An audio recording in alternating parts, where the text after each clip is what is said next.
Hello, I'm Chris Barrow with the BBC News. The International Red Cross says intense street-by-street fighting is going on in Afghanistan's second biggest city, Kandahar, as the Taliban continue their advance. The militants have captured Kandahar's jail, releasing hundreds of prisoners. A series of provincial capitals have fallen to the Taliban in recent days. The ICRC's Director General, Robert Mardini, told the BBC that much more needs to be done to protect innocent people.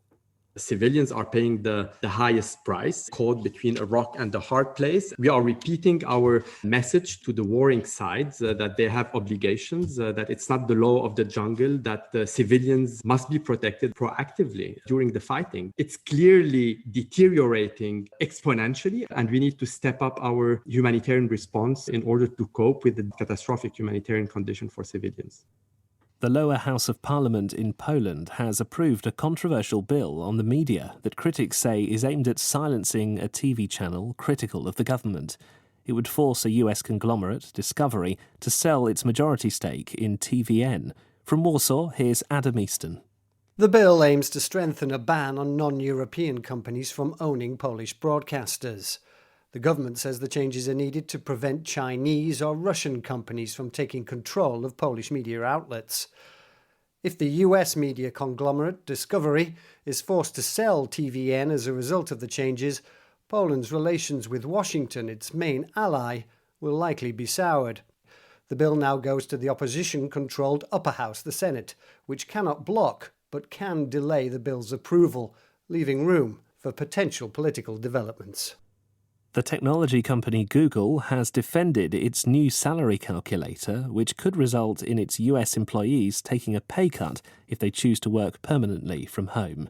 It follows a shift in working habits as a result of the coronavirus pandemic. Emma Simpson reports. Google has given its employees the chance to do their jobs in different ways in future.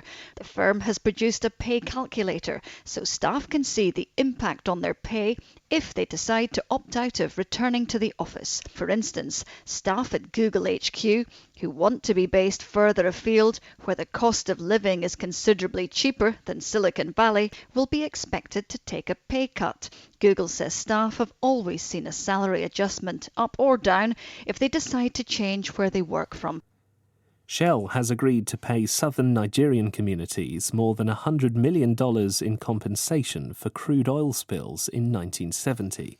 The oil giant had maintained the pollution was caused by damage from fighting during the Nigerian Civil War, but agreed to settle the matter. This is the latest world news from the BBC. The government in Niger says 15 people have been killed in the west of the country near the border with Mali. In a statement, the Interior Ministry said people working in a field in the Bani Bangu region were targeted on Monday by what it described as unidentified armed individuals.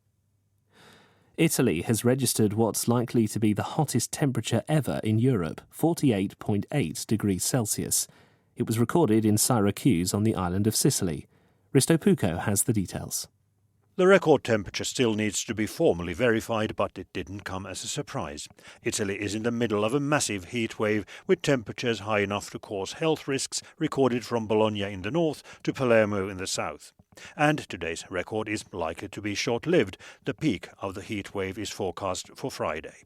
It came on the same week as UN experts warned that climate change had already irreversibly damaged the planet, with droughts, heat waves and wildfires, like the ones currently affecting Italy and many other Mediterranean countries, becoming more common. Algeria has declared 3 days of national mourning for the victims of the wildfires ravaging the country. The death toll of 65 includes 28 soldiers who died fighting the flames. The wooded mountainous Kabylie region west of Algiers has been hardest hit. Social media images show blazing hillsides, terrified livestock and vast columns of smoke.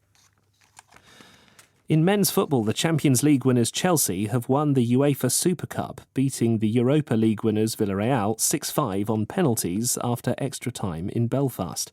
Chelsea took the lead in the first half after a dominant opening, but the Spanish side forced the game into extra time at 1-1. The hero of the shootout was Chelsea's goalkeeper Kepa, a Spanish international who came on as a substitute and saved 2 penalties.